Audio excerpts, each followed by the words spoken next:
Raden Supomo adalah Presiden Universitas Indonesia kedua dari tahun 1951 hingga 1954. Beliau juga tercatat sebagai pahlawan nasional dan salah satu tokoh perancang Undang-Undang Dasar Republik Indonesia. Kehidupannya sangat erat dengan dunia akademik. Tak heran, beliau dipercaya menggantikan Insinyur Soekarno yang mengundurkan diri dari jabatan Presiden atau Rektor UI. Lambang Universitas Indonesia.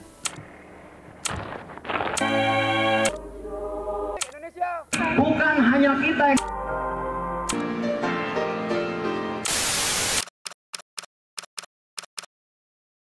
Raden Supomo lahir di Sukoharjo tanggal 22 Januari 1903. Beliau merupakan putra pertama Bupati Surakarta, Raden Tumenggung Wignodipuro.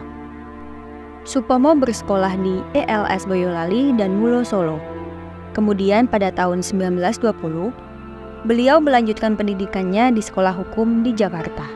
Setelah lulus, Supomo menempuh karir pertamanya sebagai pegawai di Pengadilan Negeri Sragen pada tahun 1924. Pada waktu inilah, ketertarikan Supomo kepada hukum adat mulai muncul. Supomo kemudian melanjutkan pendidikannya di Belanda, tepatnya di Universitas Leiden sejak 1924 hingga 1927, dengan disertasinya yang mengangkat studi hukum adat di Surakarta. Sembari kuliah, beliau juga aktif di Organisasi Perhimpunan Indonesia. Pada 14 Juni 1927, Supomo lulus dengan predikat summa cum laude dan diberi penghargaan Gajah Mada, penghargaan tertinggi di bidang hukum dari Leiden. Gelar doktor hukum pun diberikan untuknya. Selain cerdas dalam bidang akademik, Supomo juga memiliki keterampilan di bidang seni tari. Terbukti, beliau berhasil tampil dalam pagelaran tari Panji di Paris pada tahun 1926. Sekembalinya ke Indonesia, Supomo menjadi ketua Pengadilan Negeri di Purworejo, kemudian pindah ke Departemen Kehakiman Batavia. Beliau juga dikukuhkan menjadi guru besar di Sekolah Hukum Batavia. Menjelang peristiwa Proklamasi Indonesia, Supomo aktif menjadi ketua panitia perancang UUD Republik Indonesia. Peran ini di kemudian hari membuatnya dikenal sebagai Bapak Konstitusi Indonesia. Di dalam Kabinet Presidentil dan Kabinet Tris, Supomo juga dipercaya menjadi Menteri Kehakiman. Supomo diangkat menjadi Presiden UI kedua untuk periode 1951 hingga 1954, menggantikan Insinyur Soekarno, Presiden sebelumnya yang mengundurkan diri karena sakit. Pada saat itu, tenaga pengajar di UI masih banyak berasal dari Belanda, dan UI mengalami kekurangan tenaga pengajar. Maka dari itu, Supomo menekankan bahwa UI harus mulai membuka hubungan secara internasional, serta melakukan afiliasi dengan perguruan tinggi di luar negeri.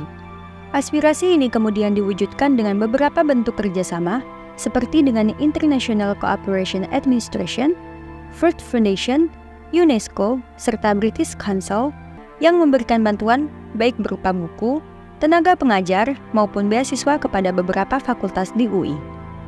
Pendidikan rohani dalam universitas juga menjadi fokus dalam masa jabatan Supomo.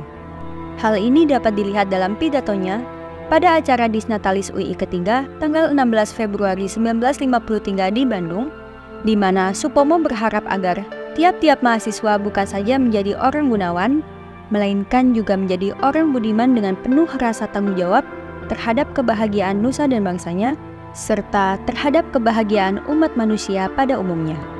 Tidak hanya di skala nasional, karir Supomo terus menanjak hingga diangkat menjadi Duta Besar Indonesia untuk Kerajaan Inggris tahun 1954 hingga 1956.